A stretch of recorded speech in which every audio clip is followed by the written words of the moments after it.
Nobody tells you this, but the moment your financial life actually changes, it's not when you get a raise. It's not when you pay off a debt. It's not even when you finally hit that number in your account that used to feel impossible.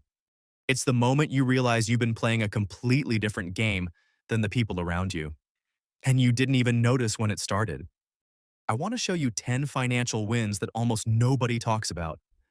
Not the ones on the motivational posters, not the ones your parents told you about. The ones that quietly separate the people who build real wealth from the ones who stay broke while looking like they're winning. Some of these are going to feel small, don't let that fool you. And there's one, I'll get to it near the end, that's going to flip something in your head that you won't be able to unflip. But first, let me ask you something uncomfortable. How many of your closest friends are richer than you? Not flash richer, not lease a BMW richer. Actually, quietly, structurally richer. The kind where they don't stress about a $1,200 car repair because it doesn't even move the needle. If the answer is zero, that's not judgment. That's data. And it's the first thing we need to talk about. Win one, you stopped comparing your balance sheet to someone's highlight reel. Your coworker drives a nicer car. Your cousin just posted a vacation from Santorini. Your college friend just bought a house in a neighborhood you couldn't afford. Here's what you don't see: the car payment, the credit card bill from the trip, the mortgage that's stretching them so thin they can't sleep on Sunday nights.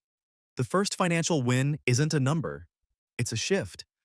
The day you stop using other people's lives as your financial compass is the day your real money decisions begin. Win two, you made your first investment when you had no idea what you were doing. Waiting until you know enough is how people wait forever.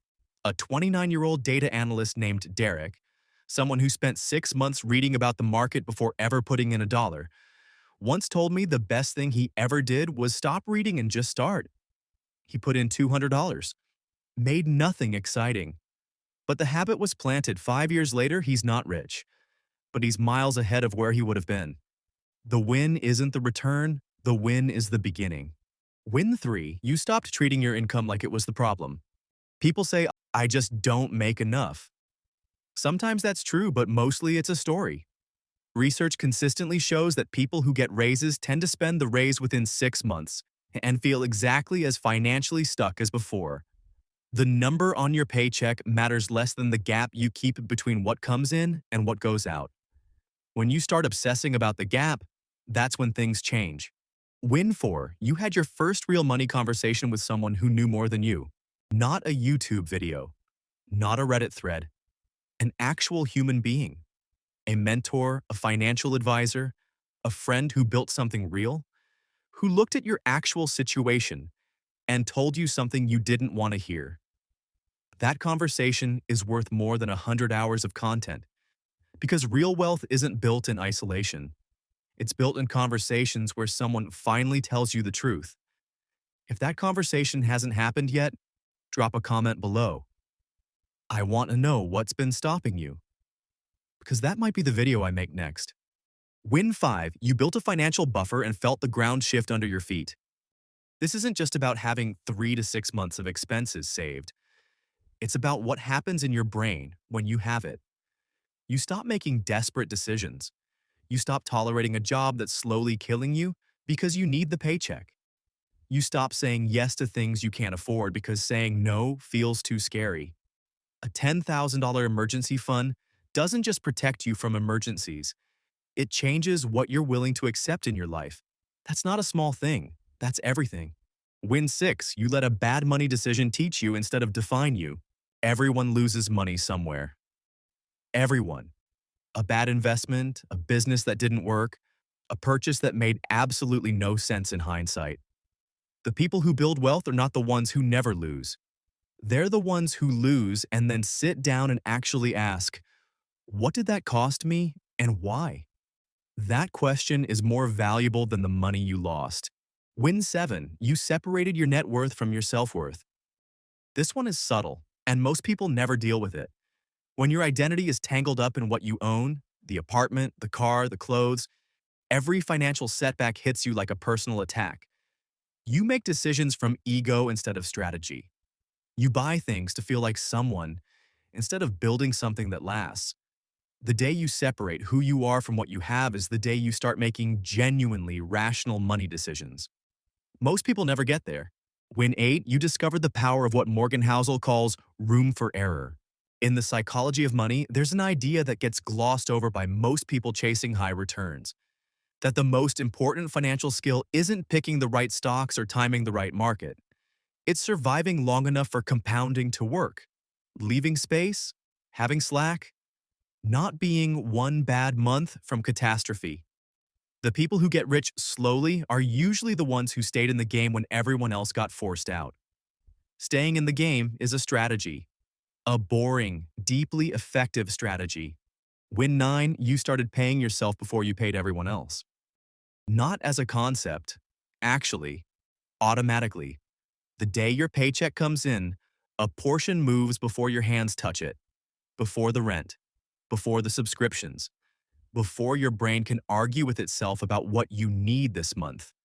There's a reason every serious personal finance framework, from Dave Ramsey to Ramit Sethi to your grandmother, comes back to this one mechanic, because it removes the decision, and removing the decision removes the temptation.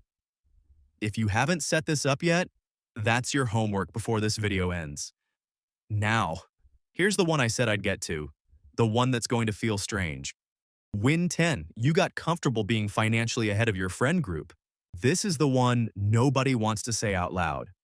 When you start making better money decisions, something uncomfortable happens. The friends who are still spending like they always have start to drift.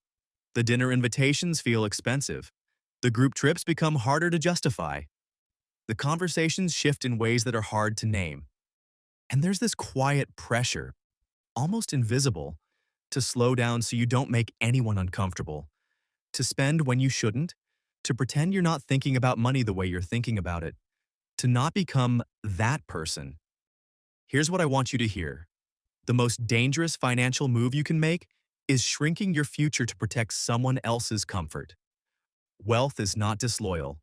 Being intentional with your money is not something to apologize for. And the people in your life who are meant to grow with you, they'll come with you or they'll be proud of you from a distance. Both outcomes are okay. Here's the truth underneath all 10 of these wins. None of them are about income. None of them require you to be born into money, or to have started earlier, or to have avoided every mistake. They're all moves that happen in your mind before they happen in your account. The shift from reactive to intentional, from performing wealth to actually building it, from watching other people's financial lives and feeling behind, to quietly doing the work and one day realizing you're not behind anymore, you're ahead. And you've been getting ahead for longer than you knew. If this hit different than what you expected, subscribe. Because this is what we do here. Not hype, not get rich quick. Just the stuff that actually changes how you think about money before it changes what's in your account.